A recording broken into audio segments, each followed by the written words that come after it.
Hello, welcome to RVR Closet. I thought I could just do a small video here due to my last in-action video when I showed a bit of gameplay in Forza Motorsport 7 on the G27. And thought I could show you my wheel settings, because it actually took some fiddling before I found a setting that I thought was drivable. So yeah, here are my settings. Steering axis dead zone 0, steering axis dead zone outside 100%. Same with acceleration, deceleration and clutch, the same. Handbrake, same. Vibration scale, I set this to 40. Force feedback scale 80%. I still get some force feedback spikes or cogging, but I think I get that either way, and turning it down more, it makes the wheel too light. So I have this on 80. Wheel rotation 900, that is the max for the G27, and steering linearity. I would say this is one of the most important settings in Forza Motorsport. If you have this too low, you will get the really sluggish wheel, and almost like you have some input lag. It will be hard to corner and have good control of the car, and if you have it too high, you will have a really hard time staying on a straight line on the straights. You will constantly oversteer if you set this too high. So I have this on 60 and feel that that's the sweet spot for me where I feel I can have a good control of the car. Force feedback understeer 100, force feedback minimum force 100. I haven't really messed that much with those. I think it's how it was in the beginning, if I don't remember correctly. Wheel damper scale 80 makes the heaviness of the wheel, so it doesn't feel too light.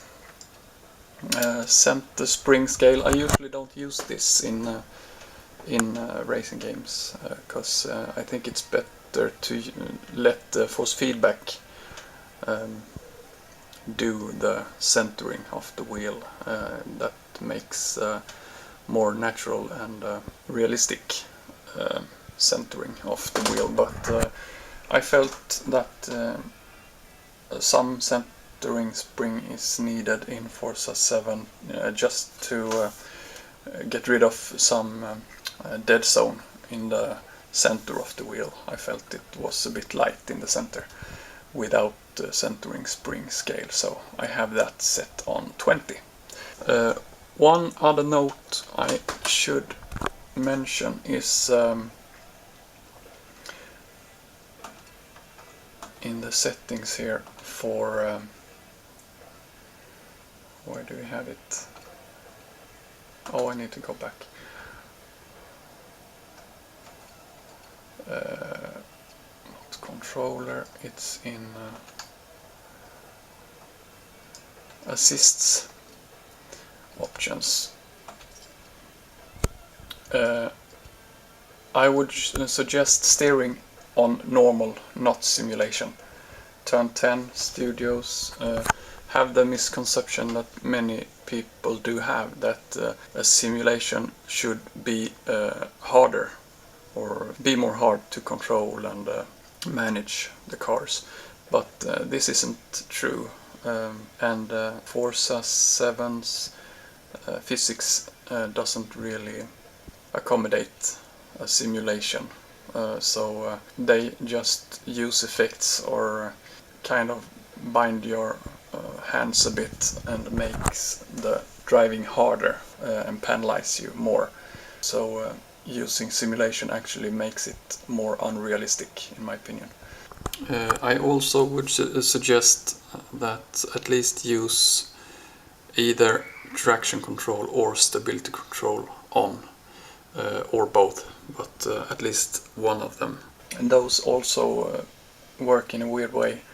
I feel that the cars, even really high-powered cars, if you oversteer or get a bit of a slide, they tend to bog down like they are really low-powered cars, or if you're driving a Mini, even though you have 600-700 horsepower in them. So yeah, not really realistic.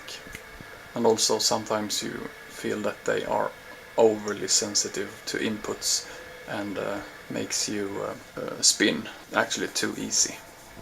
So with those on, it actually makes it a bit more realistic, in my opinion. So at least one of them, I feel, should be on. So yeah, that's my tip on that. But that's all I had to say today. So if you liked the video, please like and subscribe, and I see you in the next one. Take care. Bye bye.